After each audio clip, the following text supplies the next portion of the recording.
نماز مثلاً ہر درجہ تواضع، اور نماز میں سب سے اہم حالت ہے سجدہ۔ آپ اٹھا کر کے سجدے کی فضیلت کو ذرا دیکھیں، سب سے اہم حالت، سب سے زیادہ بندہ قریب ہوتا ہے سجدے کی کیفیت میں، یہ تواضع ہے کہ نہیں ہے؟ ممکن ہے کہ ایک دنیا تکبر کے ساتھ انسان مسجد میں وارد ہو۔ مثال دوں آپ کو، شاید آپ نے کہیں سنا ہو، بعض جگہوں پر ایسی مساجد ہیں کہ جہاں پر بعض لوگوں کی جگہ فکس ہیں۔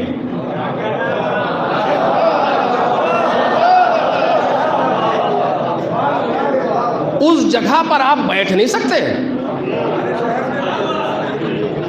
یہاں کیوں نہیں بیٹھ؟ نہیں یہ فلاں کی جگہ ہے۔ کیا مطلب؟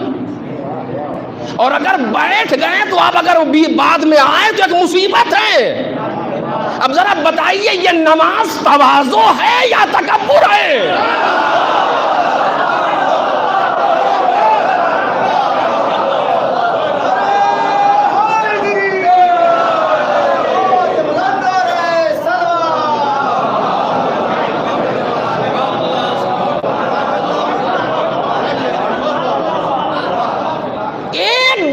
تکبر کے ساتھ وارد ہوا مسجد میں، ایک دنیا تکبر کے ساتھ مسجد میں قدم رکھتا ہے تو توقع یہ کرتا ہے کہ پوری مسجد مجھے سلام کرے، پوری مسجد میرے احترام میں کھڑی ہو جائے۔ یہ کیا ہے کہ ایک متکبر ہے جو آ رہا ہے۔ نماز جو تواضع سکھاتی ہے، یہ 70 برس میں ہم کو اس نے تکبر سکھایا مثلاً۔ اور یہ مسئلہ ہے، آپ کسی سے معلوم کر لیجئے، جس جگہ پر کوئی بیٹھ گیا، اگر آپ نے زبردستی اٹھا دیا تو نماز باطل ہے۔ آپ کی جگہ نہیں ہے، آپ کے میراث نہیں ہے آپ کی، وہ اللہ کا گھر ہے۔ خدا کے گھر میں ایک ہی صف میں کھڑے ہوتے ہیں سب کے سب۔ یہاں محمود و ایاز کی جگہ الگ نہیں ہے، ایک ہی صف میں کھڑے ہو گئے محمود و ایاز۔ اگر آپ نے ہٹا دیا تو نماز باطل ہے۔ لیکن بعض جگہوں میں گیا، میں نے سنا، مجھے بتایا لوگوں نے، یہاں تو اس طرح کا نہیں ہوگا، بنا لے تو پڑھی لکھی جگہ ہے، لیکن وہاں فکس ہے، مصلی بچے ہوئے، آج بچھا گیا اگلے ہفتے کے لیے، جمعے کے لیے، کہ اگر وہاں بیٹھ گئے تو مسئلہ یہ کیا ہے؟ نماز، بس آخری جملے جلدی جلدی سنیے، کہ جو توحید کی سب سے بہتر علامت نماز ہے، توحید باری تعالیٰ کے لیے سب سے بہتر علامت، اس سے زیادہ کوئی چیز واضح نہیں ہے دنیا اسلام کے پاس۔ جو سب سے زیادہ واضح عبادت ہے توحید کی، وہ نماز ہے۔ ایک ساتھ کھڑے ہو جاؤ، خبردار اگر آگے بڑھے امام جماعت سے، سب ایک ساتھ کھڑے ہو، سب اس کے ساتھ، ہر ایک کی اپنی ایک وجہ اور علت ہے سب سے زیادہ، لیکن یہی نماز ممکن ہے انسان اسی نماز میں شرک کرے۔ دیکھیں متضاد تصویر، توحید و شرک کیسے؟ یہ مثال میں اپنے لیے دوں کیونکہ اس میں ہمارا زیادہ امکان ہوتا ہے آپ کی نسبت۔ ہم مثلاً خدا نخواستہ کسی جگہ نماز پڑھا رہے تھے، اور نماز جب انسان پڑھاتا ہے کوئی امام جماعت، تو جس طرح سے ٹرین میں چین پولنگ ہوتی ہے نا روکنے کے لیے، اس طرح سے نماز میں بھی ایک چین پولنگ جسے کہتے ہیں یا اللہ۔ اس کا مطلب یہ کھڑے رہیے، رکے رہیے، ہم بھی آ رہے ہیں۔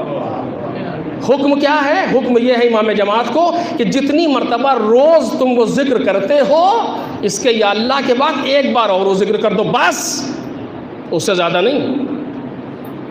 یہ بیچاروں کی غلطی کیا ہے جو پہلے سے جھکے ہوئے ہیں، وہ دیر میں آیا اس کی اپنی مشکل ہے۔ اگر امام جماعت کہتا ہے، روز آنا کہتا ہے سبحان ربی العظیم و بحمدہ، ایک مرتبہ کہتا ہے، اب کسی نے یا اللہ کہہ دیا تو 2 بار کہہ سکتا ہے بس، کہ سبحان ربی العظیم و بحمدہ ہی، سبحان ربی العظیم و بحمدہ، اس کے بعد اڑ جائے گا۔ خوب ایک چین پولنگ ہے۔ میں نماز پڑھا رہا تھا اور ایک صاحب آئے، انہوں نے کہا یا اللہ، میں نے آواز سے پہچان لیا کہ یہ فلاں مولانا صاحب ہیں، واضح فلاں مولانا صاحب ہیں، اور اب ان کو سنانے کے لیے کہ وہ یہ سمجھ لے کہ زیغم و رضوی کی قرأت کتنی اچھی ہے، بڑے اچھے انداز سے کہا سبحان ربی العظیم و بحمدہ۔ کیا ہوا؟ آپ معلوم کیجئے کیا ہوا؟ کہ نماز باطل ہو گئی۔ کسی فقیہ سے آپ مسئلہ پوچھے، نماز باطل ہو گئی۔ کیا کہنا کہ پھر سے پڑھیے، بالکل ایسے جیسے آپ قبلے کی طرف سے منہ پھیر دیں، تو کیا ہوگا کہ باطل ہو جائے گی؟ کوئی حرج نہیں، صرف باطل ہو گئی، نماز پھر سے پڑھیے۔ اگر نماز کا کوئی ایک حصہ، توجہ میرے عزیزو، نماز کا کوئی ایک حصہ کسی کو سنانے کے لیے کہہ دیا جائے، نماز باطل ہے۔ کسی کو دکھانے کے لیے، چونکہ نماز ایک ایسا معجون ہے کہ تکبیرۃ الاحرام سے سلام تک یہ مکمل خدا کے لیے ہونا چاہیے تھا، اور ہم نے بیچ میں جہاں کسی کو داخل کیا نماز باطل ہو گئی۔ علماء کا فتویٰ ہے کہ باطل ہے، نماز پھر سے پڑھیے۔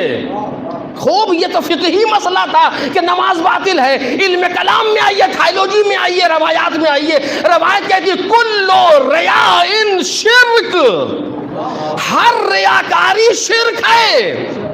یعنی یہ انسان جس نے دوسرے کو سنانے کے لیے کہا کہ ایاک نعبد و ایاک نستعین، یا کسی کو سنانے کے لیے کہا سبحان ربی العظیم و بحمدہ، یہ نہ فقط یہ کہ توحید نہیں کر رہا بلکہ شرک کر رہا ہے نماز میں۔